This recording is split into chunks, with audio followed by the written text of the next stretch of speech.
Breaking news చూస్తున్నాం. Janasena general body సమావేశంలో deputy CM Pawan Kalyan party నేతలపై ఆగ్రహం వ్యక్తం చేశారు. తిరుమల లడ్డూ కల్తీ నెయ్యి వ్యవహారంపై వైసీపీ చేస్తున్నటువంటి తప్పుడు ప్రచారాన్ని నేతలు ఎందుకు తిప్పికొట్టడం లేదని మండిపడ్డారు. ఇంత జరుగుతున్నా మంత్రులు, ఎమ్మెల్యేలు ఎందుకు మౌనంగా ఉన్నారని ఆగ్రహం వ్యక్తం చేశారు.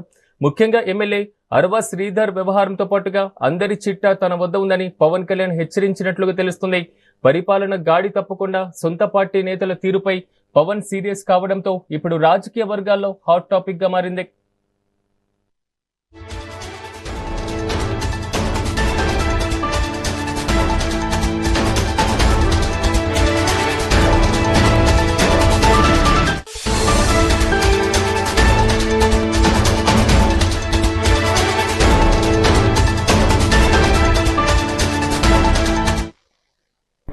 ఇదే అంశానికి సంబంధించి మరింత సమాచారం మా ఏపీ ఇన్పుట్ ఎడిటర్ నరేంద్ర అందిస్తారు. నరేంద్ర, చెప్పండి. డిప్యూటీ సీఎం సొంత పార్టీ నేతలపైన, ప్రజాప్రతినిధులపైన ఆగ్రహం వ్యక్తం చేసినట్లుగా తెలుస్తుంది. ఇక లడ్డూ కల్తీ వ్యవహారంతో పాటుగా శ్రీధర్ వ్యవహారం కూడా ప్రధానంగా ప్రస్తావనకు వచ్చినట్లుగా తెలుస్తుంది.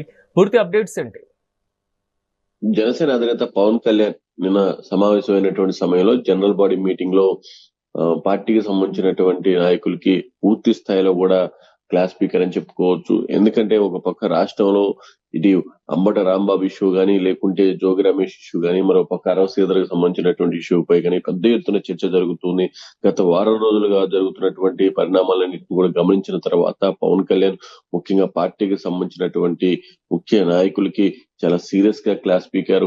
అసలు ఇంత జరుగుతుంటే పార్టీకి సంబంధించినటువంటి ముఖ్య నాయకులు ఆశించిన స్థాయిలో స్పందించకపోవటం ఏంటి, వాటికి కౌంటర్లు ఇవ్వకపోవటం ఏంటి, ముఖ్యంగా అంబట్ రాంబాబు గానీ, జోగి రమేష్ లాంటి వ్యక్తి ఒక పక్క ముఖ్యమంత్రి మీద నేరుగా ఈ స్థాయిలో విమర్శలు చేస్తుంటే దాన్ని తిప్పికొట్టడంలో ఎందుకు వెనక్కి తగ్గుతున్నారు? అదే విధంగా ఈ కల్తీ నెయ్యికి సంబంధించి రాష్ట్రంలో ఇంత పెద్ద ఎత్తున చర్చ జరుగుతుంటే ఆశించిన స్థాయిలో జనసేన ముఖ్య నాయకులు ఎందుకు కౌంటర్లు ఇవ్వలేకపోతున్నారు? అదేవిధంగా అసలు వీళ్ళ పనితీరుకు సంబంధించి కూడా ఆయన దగ్గర ఉన్నటువంటి వివరాలన్నింటినీ కూడా కొన్ని నా దగ్గర ఉన్నాయి, వాటికి సంబంధించి కూడా నేను పూర్తి స్థాయిలో ఫోకస్ పెడుతున్నానంటూ కూడా వాళ్ళకి వార్నింగ్ ఇవ్వడం జరిగింది.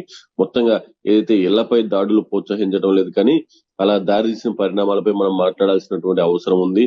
కష్టపడి పార్టీ కోసం పనిచేసే వాళ్ళంతా కూడా అదే తరహాలో కౌంటర్లు ఇవ్వాలి. ఇంకో పక్క ఏదైతే పార్టీని ఇబ్బంది పెట్టే వారిని ఎవరైనా సరే ఉపేక్షించేది లేదు. ప్రతి ఒక్కరికి సంబంధించినటువంటి డేటా నా దగ్గర ఉంది. వాళ్ళకి సంబంధించి సరైనటువంటి సమయంలో సరైనటువంటి నిర్ణయం తీసుకుంటానంటూ పవన్ కళ్యాణ్ కూడా చాలా ఘాటుగా హెచ్చరించారు. మరొక ఏదైతే ఏపీకి సంబంధించి తాజా రాజకీయ పరిణామాలపై జనరల్ బాడీ మీటింగ్ లో మాట్లాడేటువంటి సమయంలోనే పవన్ కళ్యాణ్ చాలా స్పష్టంగా ఇక నుంచి మనం స్పీడ్ పెంచాల్సినటువంటి అవసరం ఉంది. పూర్తి స్థాయిలో కూడా ఎప్పటికప్పుడు కూటమికి సంబంధించినటువంటి విషయాల్లో కూటమికి ఏదైనా ఇబ్బందికర పరిస్థితులుగా ఉంటే దానికి సంబంధించి మనం స్పందించాల్సిందే, దానిపై కౌంటర్లు ఇవ్వాల్సిందే. అదేవిధంగా ఏదైతే ఇక్కడ ప్రతిపక్షం వ్యవహరిస్తున్నటువంటి తీరుందో దాన్ని ఎక్కడికక్కడ ఎండగట్టాలి. ముఖ్యంగా ఈ సనాతన ధర్మానికి సంబంధించి మనం ఏ విధంగా అయితే ముందుకు వెళ్తున్నాం దానికి సంబంధించి పూర్తి స్థాయిలో ఇక్కడ కూటమి ప్రభుత్వం స్టాండ్ ఏదైతే ఉందో దానికి తగిన విధంగానే ఉండాలి. నాయకులంతా కూడా వెంటనే స్పందించాలి. దానికి తగిన విధంగా ఎవరైతే ఇక్కడ వైఎస్ఆర్ కాంగ్రెస్ పార్టీ నాయకులు రాష్ట్ర అభివృద్ధిని అడ్డుకునే విధంగా, రాష్ట్రానికి నష్టం కలిగించే విధంగా, ప్రజలను తప్పుదారి పట్టించే విధంగా ప్రకటనలు చేస్తున్నారో వాటికి సంబంధించినటువంటి వాస్తవాలను ప్రజల ముందు ఉంచాల్సినటువంటి అవసరం ఉందంటూ కూడా ఇటు జనసేన అధినేత పవన్ కళ్యాణ్ వాళ్ళ పార్టీ నాయకులకు చెప్పడం జరిగింది. మొత్తంగా దీనికి సంబంధించి ఇక వైఎస్ఆర్ కాంగ్రెస్ పార్టీ కూడా ఇక దూకుడుగా ముందుకు వెళ్లబోతుందనే చాలా స్పష్టంగా అర్థమవుతుంది. నరేంద్ర, ఇప్పటికే ముద్రగడ పద్మనాభం ప్రభుత్వానికి లేఖ రాయడం జరిగింది. ముఖ్యమంత్రి ప్రధానంగా టార్గెట్ గా కాపు సంఘానికి సంబంధించినటువంటి అంశాలు పలు ప్రస్తావనకు తీసుకురావడం జరిగింది. ఈ నేపథ్యంలో జనసేన మరింత యాక్టివ్ అయింది అనుకోవాలా ఈ కాన్సెప్ట్ లో కూడా? మొదటి నుంచి కూడా పవన్ కళ్యాణ్ ఇక ఏదైతే ఈ లోకల్ గా గొడవల విషయంలో కానీ లేకుంటే వివాదాల విషయంలో కానీ దూరంగా ఉండాలంటారు. కాకపోతే రాష్ట్రానికి కానీ దేశానికి కానీ నష్టం జరుగుతుంటే అలాంటి వాటి విషయంలో ఉపేక్షించేది లేదు. అలాంటి వాటి విషయంలో కఠినంగా వ్యవహరించాలి. ముఖ్యంగా ప్రజలకు వాస్తవాలను ఎప్పటికప్పుడు తెలియచేయాలి, ప్రజల్ని చైతన్యపరచాలి అనేది జనసేన అధినేత పవన్ కళ్యాణ్ మొదటి నుంచి చెప్తున్నటువంటి మాట.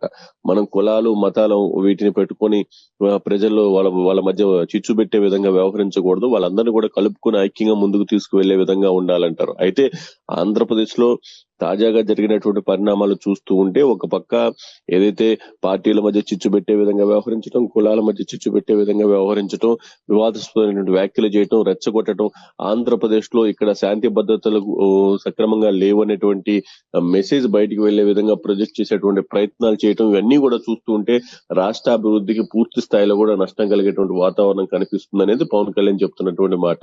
ఇలాంటి పరిస్థితుల్లో మనం దానికి తగిన విధంగా స్పందించాల్సినటువంటి అవసరం ఉంది. ప్రజల ముందు వాస్తవాలను ఉంచాలి. ఒక పక్క ఇళ్ల మీదకెళ్లి దాడులు చేసేటువంటి సంస్కృతిని మనం ప్రోత్సహించాల్సిన అవసరం లేదు, కానీ అసలు దానికి దారి తీసినటువంటి పరిణామాల మీద మనం కఠినంగా మాట్లాడాల్సినటువంటి అవసరం ఉంది. వాస్తవాల్ని ప్రజల ముందు ఉంచాల్సినటువంటి అవసరం ఉంది.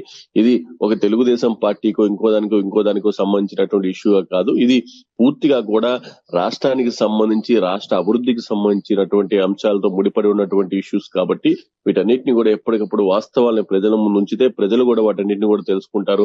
దానికి తగిన విధంగానే మన వాయిస్ కూడా వినిపించాలంటూ జనసేన అధినేత పవన్ కళ్యాణ్ వాళ్ళ కేడర్ కి చెప్తున్నటువంటి పరిస్థితి. Right Narendra, thank you.